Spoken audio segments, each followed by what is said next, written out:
Welcome back. We're now going to continue with Chapter 2, Notarial Acts and Procedures, Part B, Types of Notary Public Acts and How to Perform the Acts. We'll discuss Section 1, the Essential Basics. Please record your start time for this module on your timesheet provided in your workbook.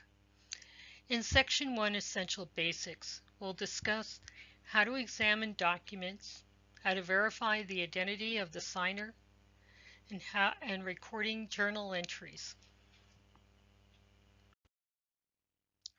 Part B explains the most frequent and important acts in California law that a notary public may perform. Please note a notary public only can use the notary public seal for purposes described in the California Government Code and only can use the title notary public to render notarial services. A notary public must refuse to perform any notarial act that is not described in California law. For example, a notary public is prohibited from using the official seal and title notary public either on documents that are not described in California law or without the required notarial wording. Doing either of these prohibited acts may cause the notary public's commission to be revoked or suspended or the application denied. Most notarial acts relate to another person signing or certifying a document. When a notary public performs an act in relation to a document, the document is commonly said to be notarized. In fact, a notary public only notarizes the signature of the person who signed the document. However, a notary public cannot notarize his or her own signature or a transaction in which the notary public has a direct financial or beneficial interest. Section 1, Essential Basics. Examine documents. Incomplete documents. A notary public cannot take an acknowledgment on a document that is incomplete. When presented with a document containing a signature to be notarized, the notary public should visually scan the documents to determine if the document is complete. Blank spaces and blank lines should be examined to ensure information is not missing.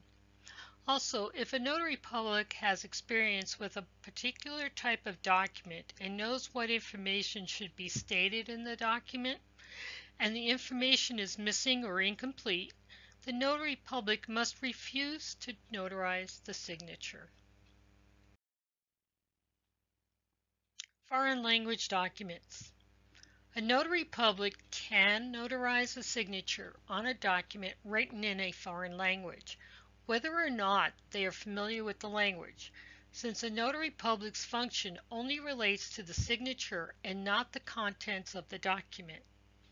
However, a notary public must be able to communicate with the customer in order for the signer to swear or affirm the contents of an affidavit or to acknowledge the execution of a document, as well as to enable the notary public to obtain proper identification of the signer and to complete the required journal entries. An interpreter should not be used because vital information could be lost in the translation. If a notary public is unable to communicate with the customer should be referred to a notary public who speaks the customer's language.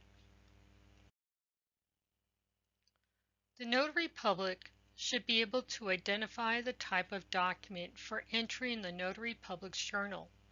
If unable to identify the type of document, the notary public must make an entry to the effect in the journal, a document in a foreign language. As in all cases, the notary public should determine if the document is complete and must not notarize the signature if the document appears to be incomplete. The notarial certificate in a foreign language document or attached to a foreign language document, like the acknowledgement, jurat, or proof of execution by a subscribing witness, must be written in English. California law requires these forms to be followed exactly and as they appear in California law in the English language. Please note also, special rules apply to advertising notarial services in a language other than English. These rules will be discussed later. Before performing most notarial acts, the notary public must confirm the identity of the person signing the document. For acknowledgments and jurats, a notary public is required to obtain satisfactory evidence of the signer's identity. Satisfactory evidence is the absence of any information, evidence, or other circumstances which would lead a reasonable person to believe that the individual is not the individual he or she claims to be, and identification documents meeting certain requirements, or the oath of a single credible witness, or the oath of two credible witnesses. Since January 1, 2008, a notary public's personal knowledge of a signer is not sufficient to establish the identity of the signer. Identification documents.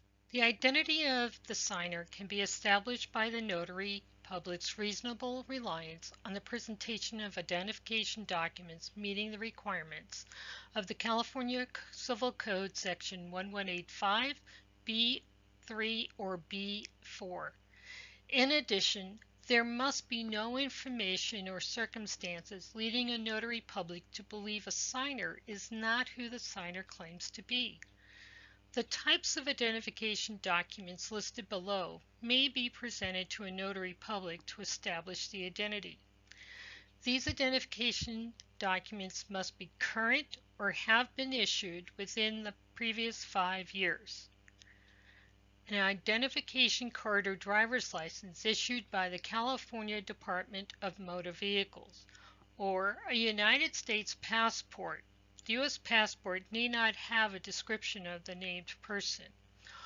Or an inmate identification card issued by the California Department of Corrections and Rehabilitation, if the inmate is in custody in California State Prison. Or any form of inmate identification issued by a sheriff's department, if the inmate is in custody in a local detention facility. Other California approved identification cards consistent of any one of the following that contain a serial or other identification number, a photograph of the named person, a description of the named person, and the signature of the named person are also acceptable. These forms of identification must be also current or have been issued within the previous 5 years. A valid consular identification document issued by a consulate from the applicant's country of citizenship, or a valid passport from the applicant's country of citizenship. A driver's license issued by another state or by a Canadian or Mexican public agency authorized to issue driver's licenses. An identification card used by another state. This does not include an identification card issued by a Canadian or Mexican public agency. An identification card issued by any branch of the armed services of the United States. Military identification cards must still contain all the information required by the California Civil Code Section 1185B4, or they cannot be used as identification. Or an employee identification card issued by an agency or office of a California city, a California county, a California city and county, or the state of California.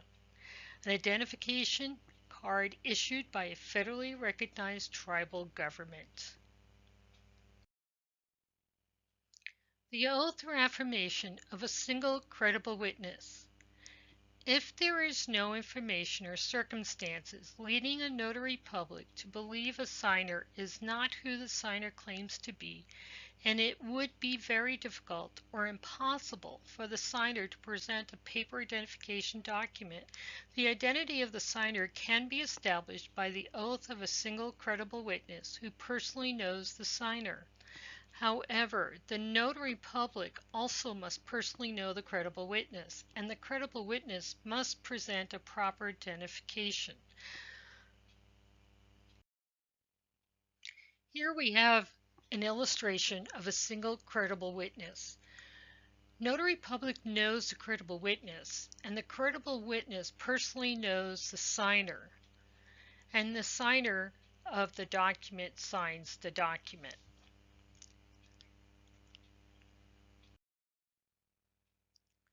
Personally known is not defined currently in California law, but it is interpreted for notarial purposes in California to have the same meaning as defined in former California Civil Code section 1185B, which is having an acquaintance with a person that establishes the person's identity with at least reasonable certainty.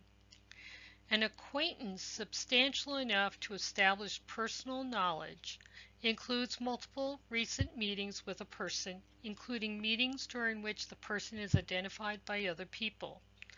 A chain of circumstances that would lead a reasonable person to believe an acquaintance is who they say they are forms the basis for personal knowledge. For example, co-workers have personal knowledge of each other if they meet frequently at their workplace, and colleagues and customers have identified them in the presence of others. A person will not likely personally know a social acquaintance that the person sees infrequently. Even though the notary public will personally know the credible witness, the notary public must still confirm the credible witness identity by examining a paper identification document that meets the requirements of the California Civil Code 1185B3 and B4. After the notary public has established the identity of the credible witness, the notary public must administer an oath or affirmation to the credible witness to establish the identity of the signer. Under oath or affirmation, the credible witness must swear or affirm that each of the following statements is true. The individual appearing before the notary public as the signer of the document is the person named in the document. The credible witness personally knows the signer. The credible witness reasonably believes that the circumstances of the signer are such that it would be very difficult or impossible for the signer to obtain another form of identification. The signer does not possess any of the identification documents authorized by law to establish the signer's identity, and the credible witness does not have a financial interest in the document and is not named in the document. If there is no information leading notary to believe a signer is not who the signer claims to be, and it would be very difficult or impossible for the signer to present a paper identification document discussed earlier, the identity of the signer can be established by the oaths or affirmation of two credible witnesses who personally know the signer. In such a case, the notary public does not need to personally know either of the credible witnesses. The notary public establishes the identity of the two credible witnesses only by the presentation of the paper identification documents meeting the requirements of California Civil Code sections 1185B, 3, and B4. Here we have an illustration of two credible witnesses required for a signer not known by the notary public. Therefore, you have both credible witnesses who know the signer who doesn't have identification with them, and you will record the identification of the credible witnesses into your journal.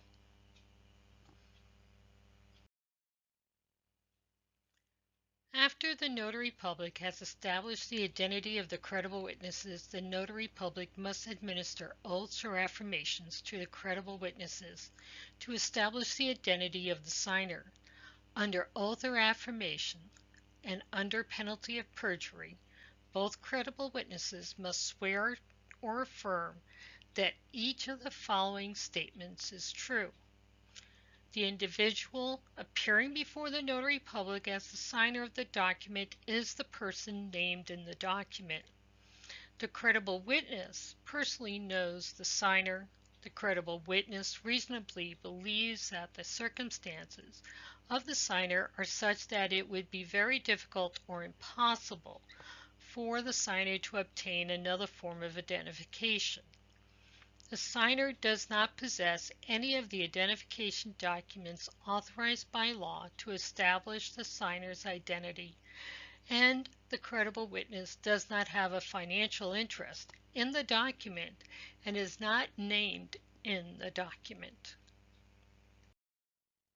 Here we have two illustrations. Bob, Fred, and Joyce meet in a hotel lobby for the first time, and after discussing the need to have their signatures on important documents notarized, they approach Nat the notary. Bob is the signer of the documents and does not have his wallet with him because it was stolen. Fred and Joyce offer to vouch for Bob. Nat, the notary, refuses to use Fred and Joyce as credible witnesses since Bob, Fred, and Joyce have just met and they do not personally know each other. Fred and Joyce cannot be credible witnesses to Bob's identity.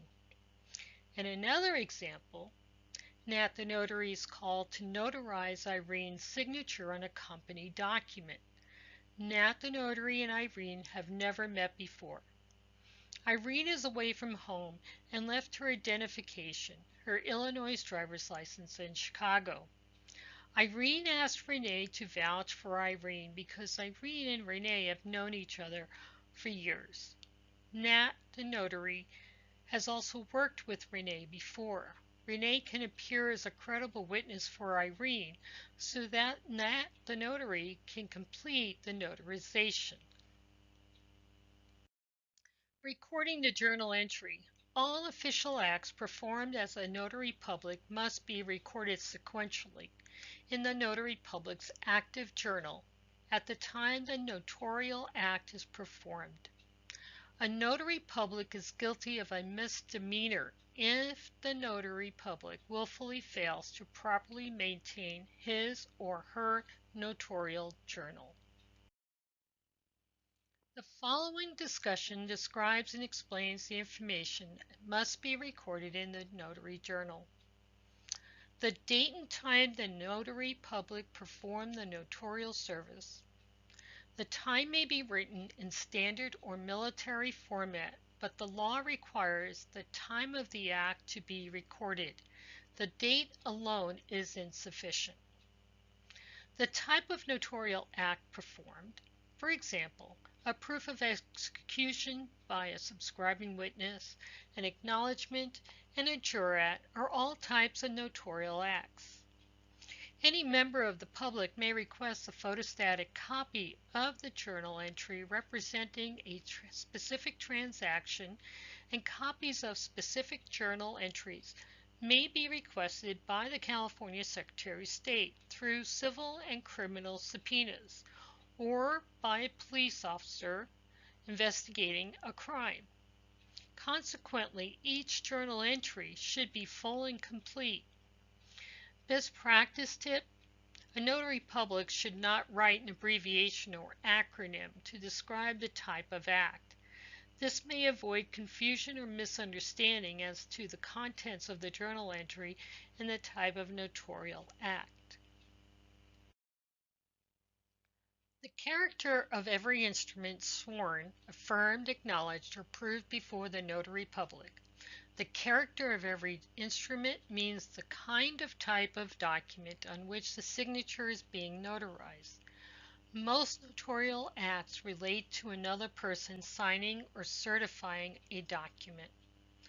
A description of the document containing the notarial act must be recorded in the journal, in addition to the type of act performed. For example, most signatures on grant deeds are acknowledged. The journal entry for a grant deed will describe the character of the instrument as a grant deed and type of notarial act performed as an acknowledgement. If more than one document contains notarized signatures, the notary public must record the title or character of each document. A separate line must be used for each document. For example, if a notary public completes an acknowledgement certificate on a deed of trust and an acknowledgement certificate or promissory note, the notary public must record on separate lines in the journal that a deed of trust and a promissory note were the character of the instruments with notarized signatures, completing each line of the journal in full. The notary public cannot simply state that loan docs or closing docs were acknowledged. The signature of each person whose signature is being notarized. A statement as to whether the identity of the person making an acknowledgement or taking an oath or affirmation was based on satisfactory evidence. A notary public must always obtain satisfactory evidence to prove the identity of a person making an acknowledgement or taking an oath or affirmation. The journal entry for all acknowledgments, jurats, and proofs of execution must include a statement indicating satisfactory evidence was obtained. If the notary public accepted an identification document as listed in the California Civil Code sections 1185B, 3, and B4 to meet the requirements of satisfactory evidence, then the notary public must record the type of identification document, the governmental agency that issued the identification, the serial or identification number on the identification document, and the date the identification document was issued or expires. If the satisfactory evidence is based on the oath or affirmation of a single credible witness, then the journal must contain the signature of the credible witness or the type of identification document presented by the credible witness, the government agency that issued the identification, the serial or identifying number on the identification document, and the date the identification document was issued or expires. Best practice tip is to obtain both the signature of the single credible witness and record the identifying document in the journal.